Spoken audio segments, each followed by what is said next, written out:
నమస్తే welcome to Suman TV నేను హరిత అందరికీ ఉగాది పండుగ శుభాకాంక్షలు అసలు ఉగాది పండుగ ఎలా వచ్చింది ఉగాది పండుగ విశిష్టత ఏంటి దీని గురించి వివరించడానికి స్టూడియోలో ఉన్నారు ప్రముఖ జ్యోతిష్య వాస్తు పండితులు బ్రహ్మశ్రీ పాలెపు రాజేశ్వర శర్మ సిద్ధాంతి గారు నమస్తే అండి ఉగాది అంటే యుగాది నుంచి ఉగాది వచ్చింది యుగం ఆరంభం కాబట్టి ఉగాది పండుగ అంటారు అంతేనా అండి ఉగాది పండుగ విశిష్టత గురించి ఏం చెప్తారు బ్రహ్మదేవుడు సృష్టిని సృష్టించినటువంటి రోజు కాబట్టి యుగమునకు ఆది కాబట్టి ఆ యొక్క యుగాదే ఉగాదిగా పర్యాయపదంగా వచ్చింది అనే అంశం.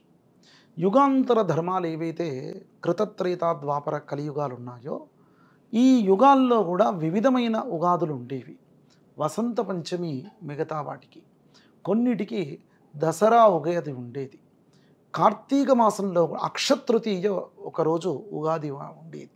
యుగాంతర ధర్మాల్లో ఈ యొక్క కలియుగానికి వచ్చేసరికి ఇప్పుడు చైత్ర శుద్ధ పాడ్యమి ఉగాదిగా వస్తూ ఉంది. ఇంగ్లీష్ వారి క్యాలెండర్ ప్రకారము జనవరి 1 ఉగాది. జనవరి 1లో వారి యొక్క ప్రామాణిక గణాంకం ప్రకారం సులభమైనటువంటి స్థితిని కానీ, ఇంకా కొంతమంది చెప్తూ ఉంటారు మంతుల ఆ యొక్క మాస పేర్లు కూడా డిసెంబర్ కానీ నవంబర్ కానీ ఎవరో చనిపోయినటువంటి పేర్లు కూడా పెట్టినటువంటి స్థితులు అని చెప్పబడింది. కానీ మనది ఆ విధంగా కాదు. మనది ఏమిటి అని అంటే ఈరోజు ఇది ప్రారంభము అనే విషయము కాలచక్రం చెప్తూ ఉంటుంది. మనం చెప్పాల్సిన అక్కర్లేదు. చెట్లు చిగురించే కాలము ఇది, ఆకులు రాలే కాలము శిశిర ఋతువు. అంటే ఇది ప్రారంభము, ఇది ఎండ్ అనే విషయము ప్రకృతిలో కూడా కనబడాలి. దాన్ని బట్టి మన శరీరం కూడా ప్రకృతే. శరీరము పంచభూతమయమైనటువంటి అంశ కనుక ఆ విధమైనటువంటి అంశాలతో ఈ శరీరం చాలా ముడిపడి ఉంటుంది. కాబట్టి ప్రకృతిలో ఆ విధమైనటువంటి సాక్ష్యాన్ని మనం చూడాలి. ఆ సాక్ష్యం ఎట్లా కనబడుతుంది అంటే ప్రకృతిలో అనేక విధమైనటువంటి విషయాలను మనము గమనించవచ్చు ఈ ఉగాదికి సంబంధించిన అంశాలు. అట్లాగే వసంత ఋతువు, గ్రీష్మ ఋతువు, వర్ష ఋతువు అంటే విత్తనం వేయు కాలము, విత్తనం ఎండిన తర్వాత చిగురించే కాలము, చిగురించిన తర్వాత మరి పంటలు ఏవైతే ఉన్నాయో ఆ పంటలు విత్తనాలు ఎప్పుడయ్యా గ్రీష్మ ఋతువులో వేస్తాం.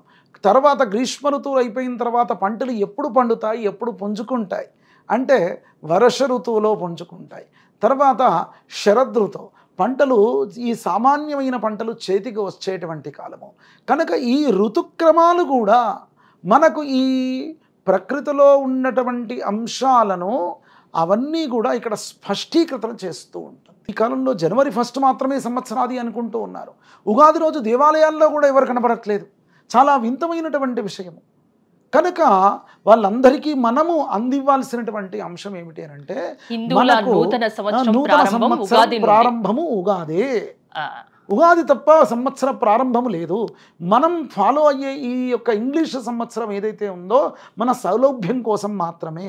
మనం గ్లోబలైజ్ అయినటువంటి వాళ్ళము, ప్రపంచవ్యాప్తమైనటువంటి వాళ్ళం కాబట్టి వారితో మన జీవనం గడవాలి. కాబట్టి ఆ విధమైన క్యాలెండర్ ఇంగ్లీష్ క్యాలెండర్ జనవరి కాడి నుంచి డిసెంబర్ వరకు అది ఫాలో అవుతున్నాం. కానీ మనం చేయాల్సింది ఏమిటయ్యా అనంటే ఈ క్యాలెండర్ ఫాలో కావాలి. ఈ తిథులు నిత్యం కూడా చెప్పుకోవాలి, ఈ మాసాలు చెప్పుకోవాలి. ఈ మాసాలు తిథుల యొక్క గణన చేత మీరు గమనించండి, ఆకాశంలో వివిధమైనటువంటి మార్పులు తిథుల చేత వస్తూ ఉంటాయి. పౌర్ణిమ నాడు చంద్రుడు ప్రత్యక్షంగా కనబడుతూ ఉంటాడు. అదే అమావాస్య రోజు ఇంకో రోజు ఆ విధంగా ఉంటాడు.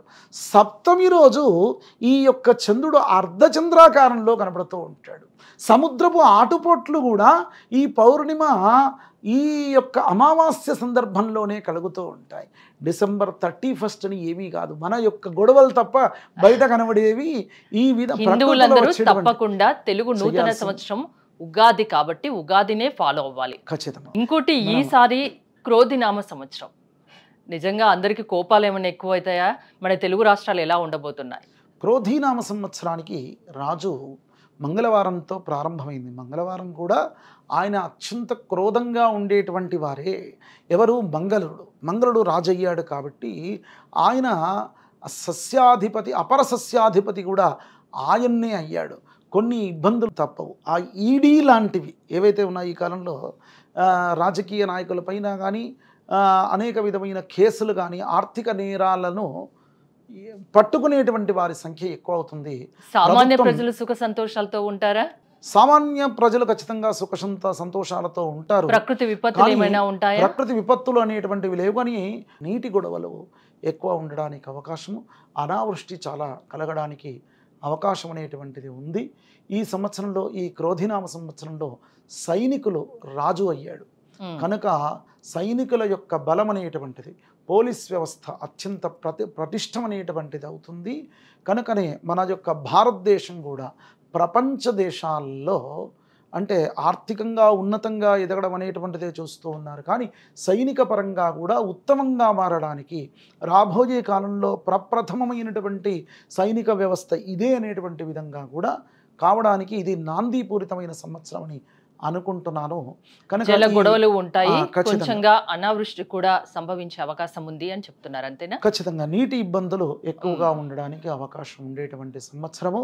వారు ఈ ఆర్థిక నేరాలను పట్టుకునేటువంటి వ్యవస్థ ఎక్కువగా పటిష్టంగా ఉంటుంది. ఈడీ లాంటి వారి ఎవరైతే ఆర్థిక నేరాలు చేస్తూ ఉన్నారో ఈడీ వారి పైన వెళ్ళి వారికి ఖచ్చితంగా బేడీలు వేయక తప్పదు. నమస్తే, బాగా వివరించారు.